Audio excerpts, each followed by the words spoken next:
అందరికీ జై భీమ్. నేను Rajesh Mahasena. Welcome to Mahasena media.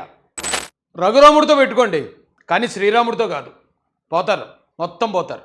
Raghurama Raju గారితో కొన్ని రోజుల నుంచి అక్కడ ఉన్న దళితులకో లేకపోతే అక్కడ ఉన్న దళిత క్రైస్తవులు కొంచెం వాదన జరుగుతుంది.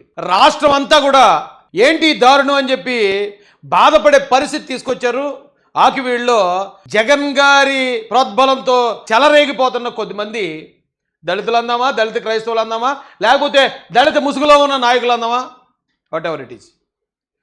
అయితే చాలా ప్రమాదం అంచుల్లో ఉన్నారు. నేను మళ్ళీ చెప్తున్నాను, చాలా ప్రమాదపు అంచుల్లో జగన్ కోసం పనిచేసే దళితులు ఉన్నారు. చాలా ప్రమాదం అంటే ఏదైనా జరగవచ్చు ఈ రోజున. ఎందుకంటే రాష్ట్ర వ్యాప్తంగా ఉన్న ప్రతి ఒక్కరికి బాధ కలిగించింది అక్కడ జరిగిన సంఘటన. ఇది ఎవరో పెట్టిన పోస్ట్. ఇది డిప్యూటీ స్పీకర్పై దాడా. మన హిందువులకు, హిందూ దేవాలయాలకు రక్షణ కరువైంది.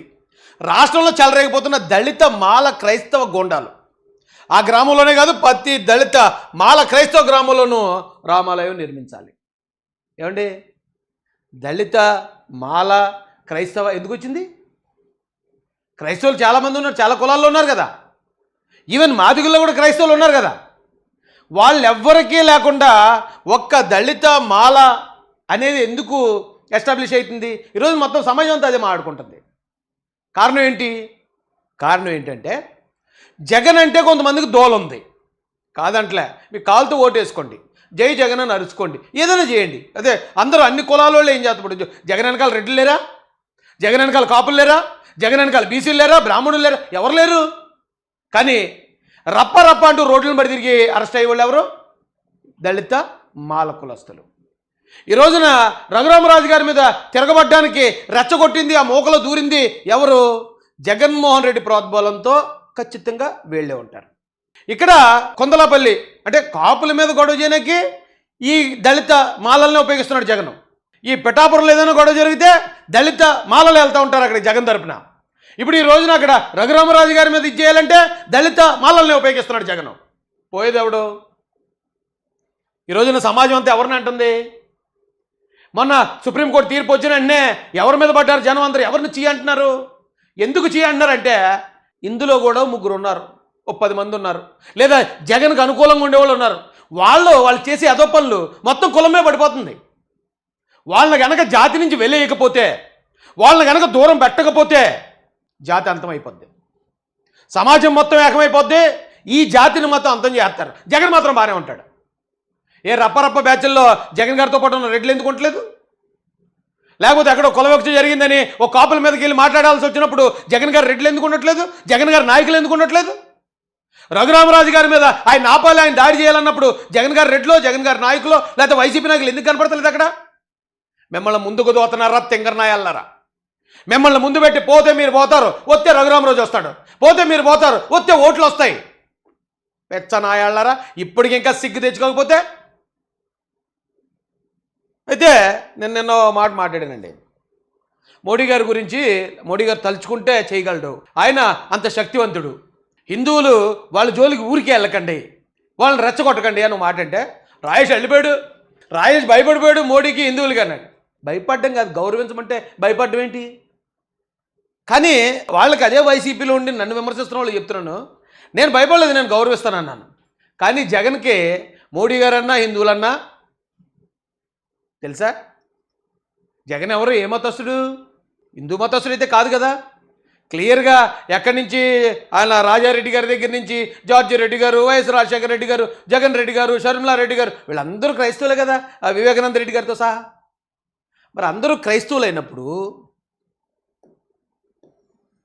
ఆయన ఎందుకబ్బా ఇలా చేస్తున్నాడు? హర హర శంకర జయ జయ శంకర జయ జయ శంకర.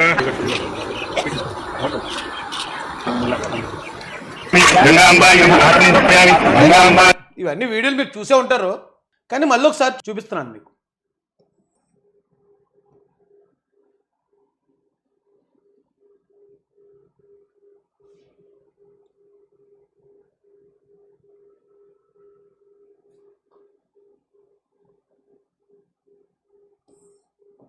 ఏమండి, ఇప్పుడు నేను 3 చూపించాను, హర్ష కుమారు, జాడ శ్రవణ్ కుమారు, పివి సునీల్ కుమార్.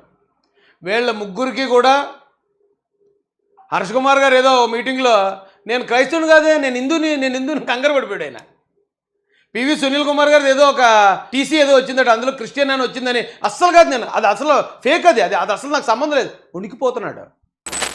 అందరికీ జై నమస్కారం. ఈరోజు నెట్ ఇంట్లో ఒక ఫేక్ సర్టిఫికేట్ హల్చల్ చేస్తుంది. నా ట్రాన్స్ఫర్ సర్టిఫికేట్, 5వ తరగతి ట్రాన్స్ఫర్ సర్టిఫికేట్ 1977 లో ఇష్యూ చేయబడిందని, అందులో నేను క్రిస్టియన్ బీసీ ఉన్నానని చెప్పి ఒక ఫేక్ డాక్యుమెంట్ ఒకదాన్ని వచ్చింది. చూసాం, నిన్న మేము కూడా చూసాం. సర్లే, బీసీ అయితే అయి ఉంటుంది, ఇప్పుడు ఏం తప్పే ఉంది. ఇక పలానా పివి సునీల్ కుమార్ అతను పలానా చోట ఇక పలానా కేసులు ఇరుక్కున్నాడు, పలానా చీటింగ్ పని చేశాడు, లేదా పలానా దొంగ పని చేశాడు, పలానా ఏదో పని చేశాడు అని ఎవరైనా ఫేక్ పెడితే అప్పుడు మనం వచ్చి నేను ఆ దొంగ పని చేయలేదండి, ఆ తప్పుడు పని చేయలేదండి, కాబట్టి ఇది కూడా దాని ఆధారాలను చూపించాలి. వాళ్ళు ఏం పెట్టారు, నువ్వు ఎస్సీ కాదు క్రిస్టియన్ అన్నారు. పోనీ అనుకోని అదేం తప్పు కాదు కదా. ఒకవేళ నువ్వు కాదు, వాళ్ళు ఏమైనా కంప్లైంట్ ఇచ్చారనుకో, నువ్వు అడిషనల్ డీజీపీ చేసినట్టువే కదా, నీ దగ్గర ఉన్న ఆధారాలు పట్టుకెళ్ళి కమిషన్ ముందు చూపిస్తావు, అయిపోయింది. ఎందుకు ఇలాగా వచ్చపోసుకుంటూ వచ్చి వీడియో పెట్టు? ఫేక్ అది అసలు నాకు సంబంధం లేదు. ఉనికిపోతున్నాడు. జాడగడ గురించి చెప్పక్కల, అదో కుక్క, అది ఎప్పుడు ఉంటుందో ఎక్కడ ఉంటుందో దానికి తెలియదు.